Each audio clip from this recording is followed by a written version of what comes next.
1,600 GPM. It's a very deep well, 2,000 feet drill depth, 18-inch diameter casing. It pumps to an adsorptive arsenic facility. So you see the circle, that circle is kind of the well in the system there. That box that it's going to is the adsorptive facility. It's got a 250 horsepower, 14-inch submersible motor. That submersible motor was installed originally because we were seeing kind of some early fouling in the adsorptive media in the arsenic removal plant. So they got a recommendation to install a submersible motor instead of a vertical turbine motor there. The motor's powered through a 500 MCM submersible cable. So that submersible cable is about 3 inches thick, or 3 inches by 1 inch thick. So very thick, very heavy cable. It's about 6 pounds a foot. And the water temperature that this well pumps is typically in the 95 to 100 degree range. So very interesting well, a lot of intricacies to it, very hot water, kind of just a lot of weird issues that this well has. So to start, Industrial Service was mobilized to Coolidge to pull the pump in March of 2023, March 14th. This was originally just a routine replacement. We typically replace this well every 4 to 5 years. Most of our wells are on a kind of a 6 to 7 year schedule, but obviously since this one is the largest producer in that Coolidge area, we try to replace it on a quicker schedule so that we don't run into any issues or any well breakdowns. They were prepping the site through March 16th. Lighting pipe, for staging equipment and everything. But then on March 17th, after cutting the first band to start pulling the pipe, 500 feet of that 500 MCM cable and the 1 inch PVC fell down the well casing, got wrapped around the pump and motor and stuck down there. Industrial Service removed 13 joints, was able to pull 13 joints of 10 inch column pipe before the equipment became completely stuck, wouldn't move up, wouldn't move down, couldn't do anything with it there. So I'll pass it over to Mike to kind of explain some of the things that we're seeing here when they got getting stuck.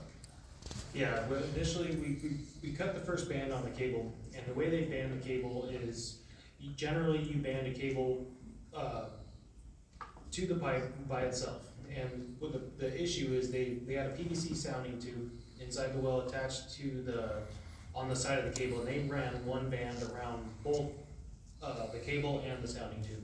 So what happened over time, those cables stretched or those bands from the weight of the cable eventually broke or slipped through or crushed the PVC. So once the first band was cut, they had no idea, and that cable actually pulled through the top of the pump head and just shot down the well as soon as they cut the first one off. So everything that was being held was held on the conduit sticking out from the wellhead to that first band.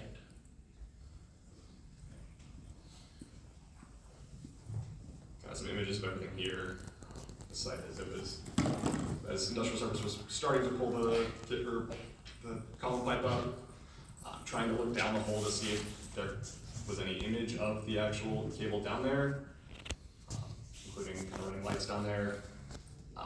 If you're able to see it in there, if you can get close enough, you might be able to see that they are able to kind of barely see it in there, but it is way down there. It's very hard for Industrial Service to get any image of what was down there, or to kind of see what the best next steps were. So that kind of left everyone with 3 main options to move on from there.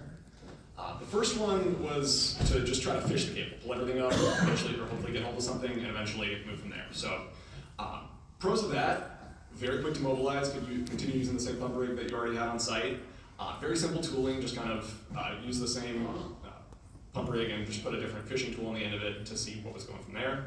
And that limited the potential damage to the well casing. Again, this was a very large producer in the Coolidge system, very critical well for us, so we needed to limit any potential damage at all to the well casing. Cons of that though, very slow, limited progress. You were restricted to, if you got onto kind of a knot of cable or anything, it was restricted to just the pulling power of the pump rig. Couldn't kind of bring in anything heavier than that, and it required really frequent camera scans and tooling changeouts. Obviously the kind of rat's nest of cable that we had down there, we had to continually kind of look at it, see where everything was, and then kind of decide on the best fishing tools from there. Next option, if we didn't want to fish the cable, was to kind of drive everything down, the whole mass with a cable tool rig.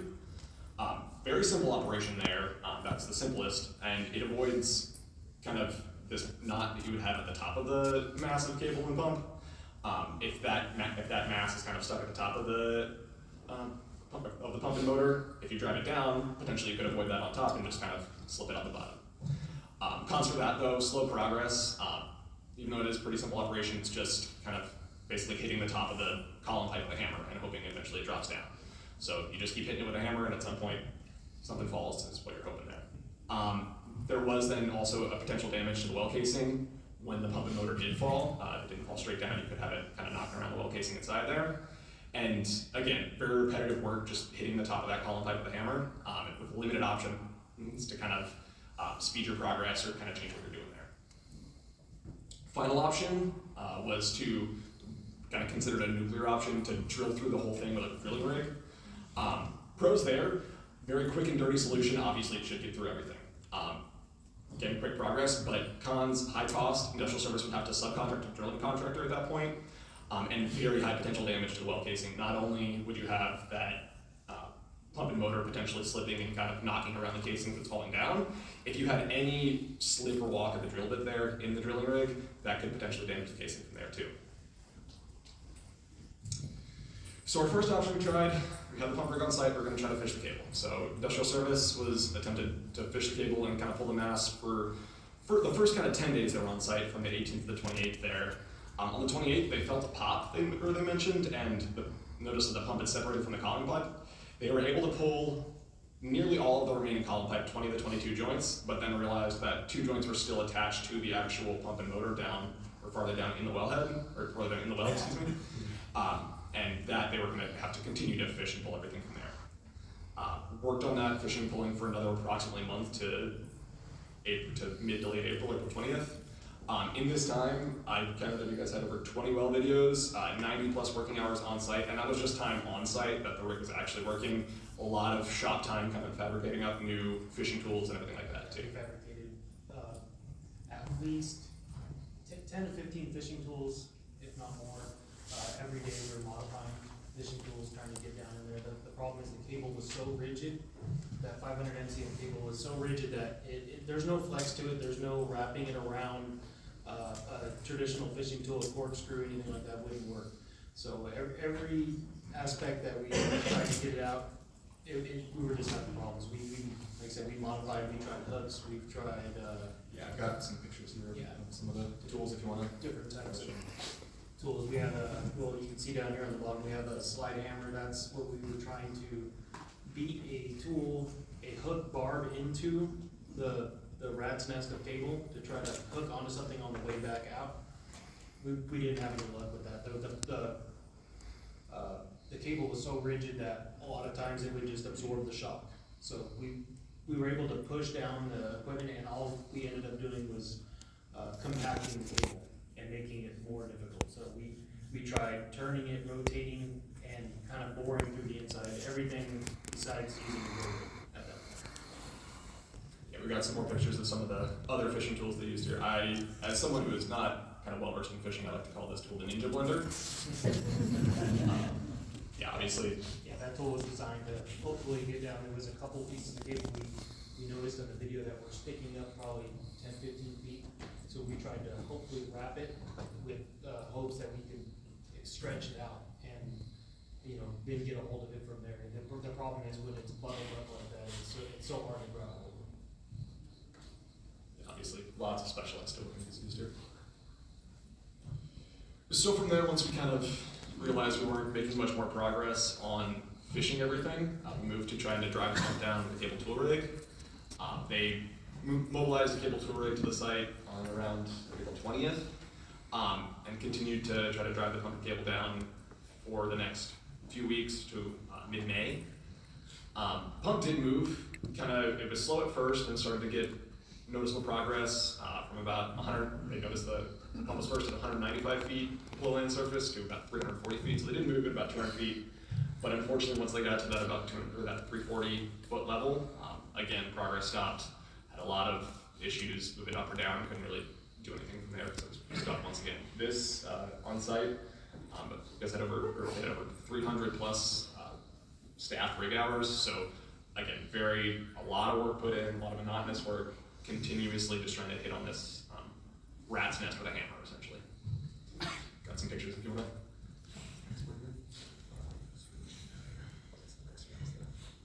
Yeah, that's our cable tool set up there, and like I said, we ran a hammer bit down there, or not a hammer, but a side hammer bit. We ran pipe all the way to the surface, and actually beat it from the surface to get enough momentum to try to get it down. And like I said, we were able to move it that 200 feet or so, but once it got compacted in that one spot, there was no moving it. It was just done at that point, so. This, I believe, is that hammer bit you were So saying. that's a swedge bit tool that we were just trying to use anything and everything at that point to try to drive. We actually had a pipe in the hole. We used that to try to drive the pipe through it, just to gain a core through it, so we can get a tool inside there to route the cable. Yeah, I remember, as we kind of mentioned, just stacking pipe on top of itself to just make a bigger hammer, make a heavier hammer as you're driving it down, so. Again, a lot of kind of quick and dirty work through here. Doing their best. So, again, once we got to that 340 foot below land surface point, we realized this was really not making any progress. We kind of needed to change up our strategy once again, so at that point we decided to go with the nuclear option and get a drilling rig out on site. At that point, Industrial Service subcontracted Integrity Drilling to come drill up the cable mass. Integrity Drilling mobilized to the site on May 22nd. Obviously, by this point, it's mid-May. This is a critical well for us, so this is starting to get into the hottest part of summer. We are really struggling. The Coolidge area was in desperate need of water, so another reason why we decided to go with this nuclear option. We just needed something to happen here. So Integrity Drilling they ended up breaking through the wire mass just 2 days later, so much quicker work than any of the options we had tried before that. At that point, the pump and motor dropped off to the bottom of the well. The drill bit actually left, or didn't just kind of punch through everything and fell. It actually left a 9-inch hole diameter, or 9-inch diameter hole in the center of that massive cable. And then Mike's team was able to fish the rest of that cable mass out from there on May 25th, and we got the pump installed. So these are kind of some pictures of once that, I believe, Yeah, we was drilling out here. actually, with the drill rig, we actually used 3 different types of bits, and we tried a tricone bit, and it wouldn't chew up the rubber. We ended up, we tried a hammer bit we sent down there, and we didn't have enough weight to actually get the hammer to fire off and actually indent that. The wire was cushioning all the blows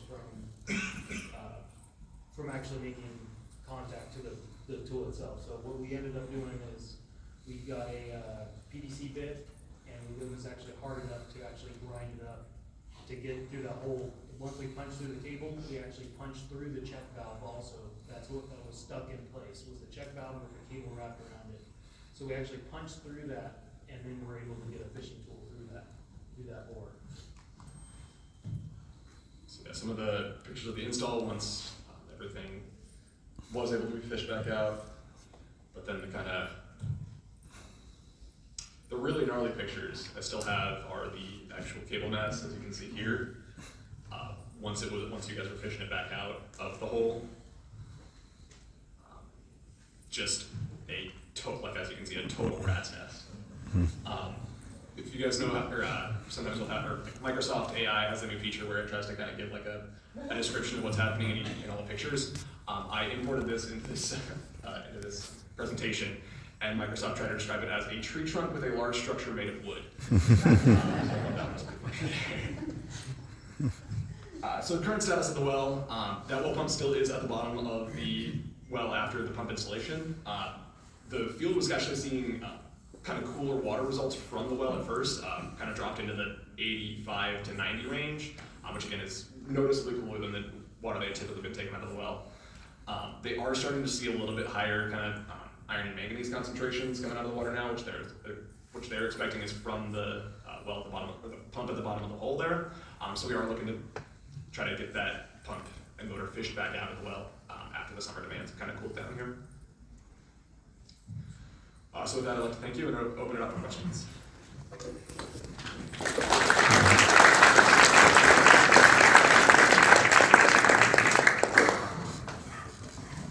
Sounded like the problem began because of the corroded or failed, what was that material made of? Stainless steel, they use a stainless steel banding, but like I said, they wrap it around the PVC and the wire, the cable at the same time. So over time, that PVC will kind of crush in and get weaker, and it'll loosen the banding. Normally what we do is we band it separately, and we put a rubber cushion between the cable and the banding, just to cushion it. Over time it'll flex with the heat or the, expansion and contraction. So the Band-Aid didn't corrode and fail? It was the installation. Okay. Yeah, so this has actually led to us kind of putting in, or looking at putting in some new specs in our general specs for well replacements to include that, or that individual banding for larger cable diameters like that. How long had it been down there? It was last replaced in 2019, I believe, so just 4 years at this point. So, yeah, again, this is, as a critical well, we try to replace this one pretty often, and that much change over that short of a period, we were kind of surprised by. Yeah. Without anything like this happening, how long does it usually change? How long does it take to change it out? Like how many days? Generally, to pull a pump like that would probably be a 2-day process from the time we got there to the time we were packed up and ready to leave. And then, installation, same thing, I believe, because it was an emergency during that time. As soon as we got the pump out, it was 5 in the afternoon, or the cable. We actually started the pump the next morning about 9 a.m. because we worked all night to make sure that we had water so they had fire suppression. Yes, yeah, as you can see here, so this is, that same day they were able to pull the cable out of the hole at almost 10 o'clock that night, they were still going in with cotton pipe, so. Anything else? So have you, after this happened, have you changed the way you tell your crews when they pull those pumps in? Yeah, it's actually standard procedure. Yeah. For us, normally what we would do, if there was any indication of the cable slipping, normally what we do is we pull up the head, and before we cut any bands, we would secure it with a clamp and make sure 99% of the time, it's not the case. A stainless steel band isn't gonna hold, 6,000 pounds of cable or whatever's down the hole just in that area. But like I said, the problem is we had no indication. Once we cut that one band, it just went. Right, so now you're making sure they grab onto the cable. Yeah, if there's any indication, we've seen it, we did another job up north where we pulled up the box and we found out there was, it looked like the wire arc inside the junction box there. We said, what's going on here? He actually hooked it back up, we made the motor pump, everything was good, we thought it was a wear mark. A week later, we get a phone call, the same thing happened, it arced out. Then we noticed the cable was actually shorted. This was not pulling the pump or anything, this is just us checking it for him. And so the cable was actually slipping down the hole. So in that situation, we clamped it inside the box, picked up the head, clamped under it to make sure it was secured. And then we actually had to pull it out and cut it in sections to make sure that we didn't lose cable down the hole, just like this. Sounds like you're gonna try to get out what dropped in after kind of the high demand period. What's kind of, have you come up with kind of a game plan or approach? On how you're gonna- Yeah, it's a lot simpler now. It's kind of a everyday kind of deal that we do. We do a lot of fishing and stuff like that. The problem is, initially was that bass right there. In this case, we can use an open shop tool, slip over the pump itself where it's got ridges in it, and we'll walk onto it and hopefully pull it out. If that's the case, if it comes out in one piece, if not, we'll go down and we'll have to create another tool to grab the motor out of there also. Yeah.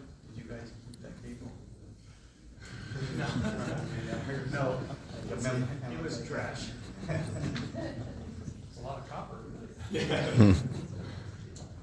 I've got the picture still pinned up on my desk, the rat's nest there, but.